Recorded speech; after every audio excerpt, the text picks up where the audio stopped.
વીડી news Valsad.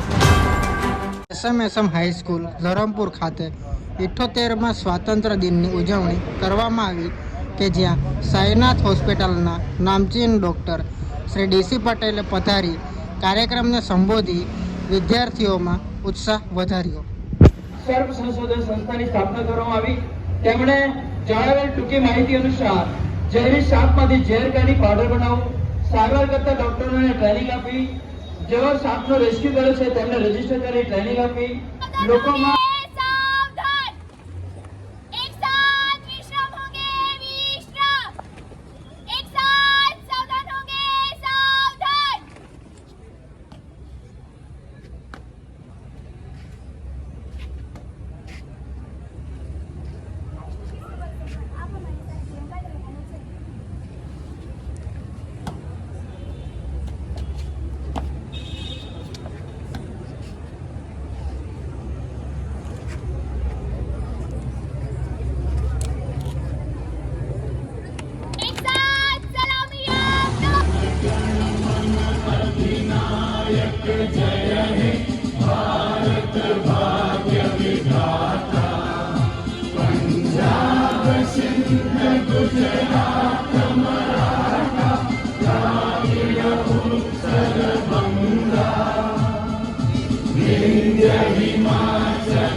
शुभ नामे जागे, तब शुभ आशीष मांगे, गाहे तब जय गाथा, जन गण मंगलदायक जय हे भारत भाग्य विधाता, जय हे जय हे जय हे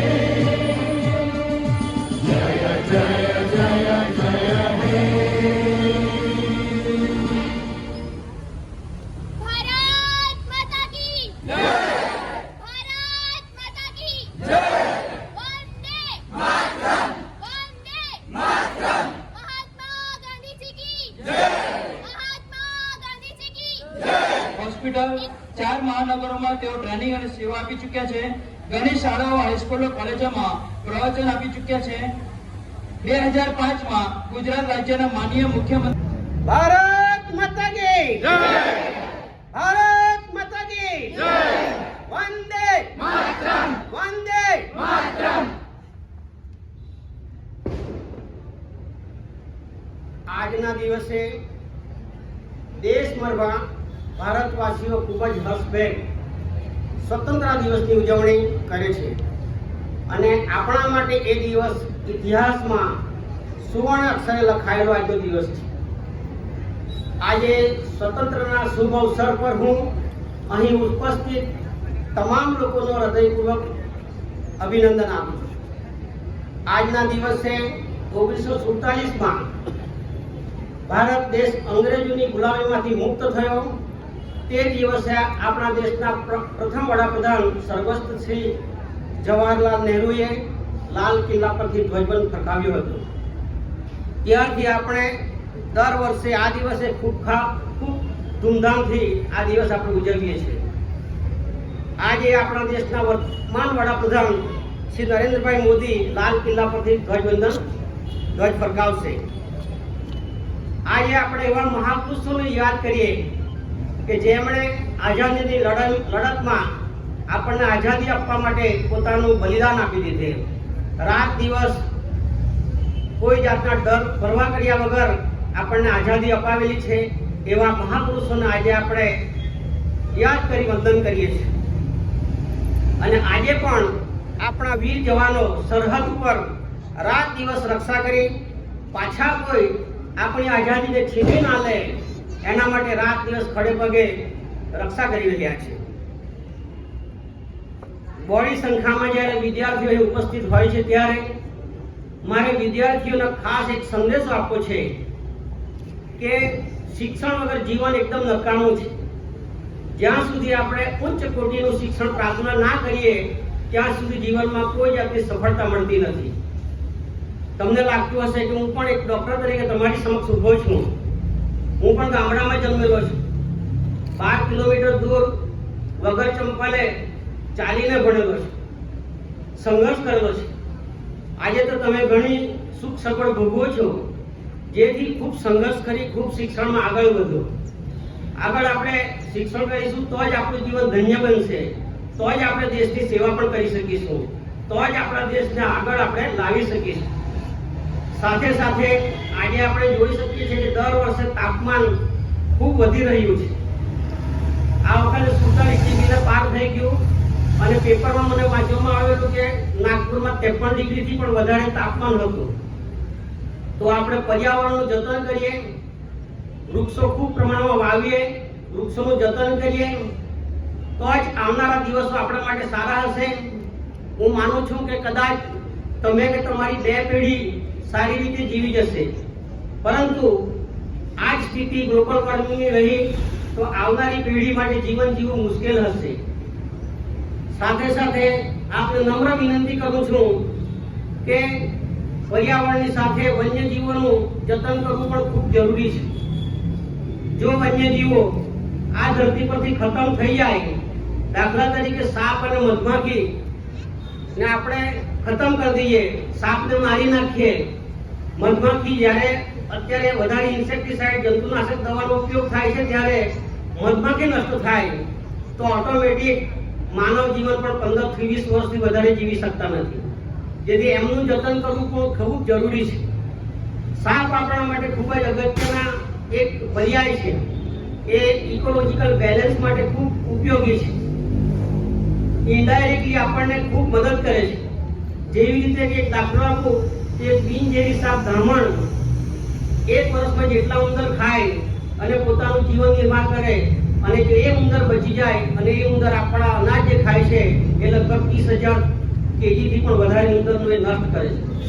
સાથે સાથે ઉંદરથી જે રોગો ફેલાય છે, લેપ્ટોસ્પાયરોસિસ બ્લેક જેવા પણ ઓટોમેટિક એના પર નિયંત્રણ આવી શકે છે. જેથી સાપને પણ આપણે મારી ના નાખવો જોઈએ, એનું પણ આપણે રક્ષણ કરવું જોઈએ. એ મારી આપ સૌને ખાસ નમ્ર વિનંતી છે. બીજી વાત છે કે હું આજે અહીં જોઉં છું, નવા શિક્ષક ઘણા દેખાય છે અને ઉત્સાહ પણ વધારે છે. આપ સૌને મારી વિનંતી એ જ છે કે આ બાળકો જે બધા ઊભા છે એ બાળકોમાં ખૂબ જ શક્તિ છુપાયેલી છે, પરંતુ એ શક્તિ બહાર કાઢવાની જવાબદારી આપણી છે. આપણે કોઈ પણ બાળકમાં કેટલી છે શક્તિ છે એ એસ્ટિમેટ નથી કરી શકતા. એ શું આગળ બનશે આપણે અત્યારથી જાણી નથી શકતા, પરંતુ એ શક્તિને આપણે બહાર કાઢવાની જરૂર છે અને આપણે એના માટે ખૂબ મહેનત કરવી પડશે. તો જ એ બાળક શિક્ષણમાં ખૂબ આગળ વધશે, કોઈ ડોક્ટર બનશે, એન્જિનિયર બનશે, કલેક્ટર બનશે, અનેક જાતની પદવી હાંસલ કરશે અને એ બાળક જ્યારે આગળ ભણીને જશે ત્યારે તમને કાયમના માટે યાદ કરશે. આજે પણ હું મારા પ્રાથમિક શિક્ષકથી માંડીને કોલેજ સુધીના શિક્ષકને હું યાદ કરું છું, કારણ કે એમના અમુક વાક્ય મને જિંદગીભર યાદ છે. જેથી મારા શિક્ષકોને પણ મારી ખાસ વિનંતી કે બાળક માટે મહેનત વધારે કરો અને ઉજ્જવળ ભવિષ્ય એમનું બને એવા આપણે પ્રયત્ન કરીએ. અત્યારે આપણે જોઈએ છે કે ધરમપુર અને આજુબાજુના ગામના લોકો એમના વાલીઓ ભણાવવા માટે શહેર પસંદ કરે છે. શા માટે? એવું ના થવું જોઈએ. હું તો શિક્ષકોને એવો આગ્રહ રાખું છું કે તમે આપણી SM હાઈસ્કૂલનું એવું નિર્માણ કરો, એવું શિક્ષણ, એવું બોર્ડમાં રિઝલ્ટ આવે જેથી એડમિશન માટે અહીં લાંબી લાઈન લાગે અને કોઈ પણ વાલી બહાર શહેરમાં મૂકવાનો આગ્રહ ના રાખે એવી આપણું હાઈસ્કૂલનું નામ આપણે રોશન કરીએ. આ સાથે નવા સંચાલક મંડળ છે. આપણે જોઈએ છીએ કે જે આપણું આગળનું હાઈસ્કૂલનું જે મકાન હતું એના બદલે હવે નવા મકાન એમના ખૂબ પ્રયત્નોથી બાળકોને ભણવા માટે જ્યારે અહીં બની ચૂક્યા છે ત્યારે સારી સુવિધાવાળા બાળકો એમાં ભણશે અને હું આ માટે સંચાલક મંડળનો પણ ખૂબ આભાર માનું છું. એ બદલ હું સંચાલક મંડળ શિક્ષક પણ આપ સૌનો હું ખૂબ આભાર માનું છું. તમને हर घर तिरंगा, हर मन तिरंगा, जान तिरंगा, शान तिरंगा, मन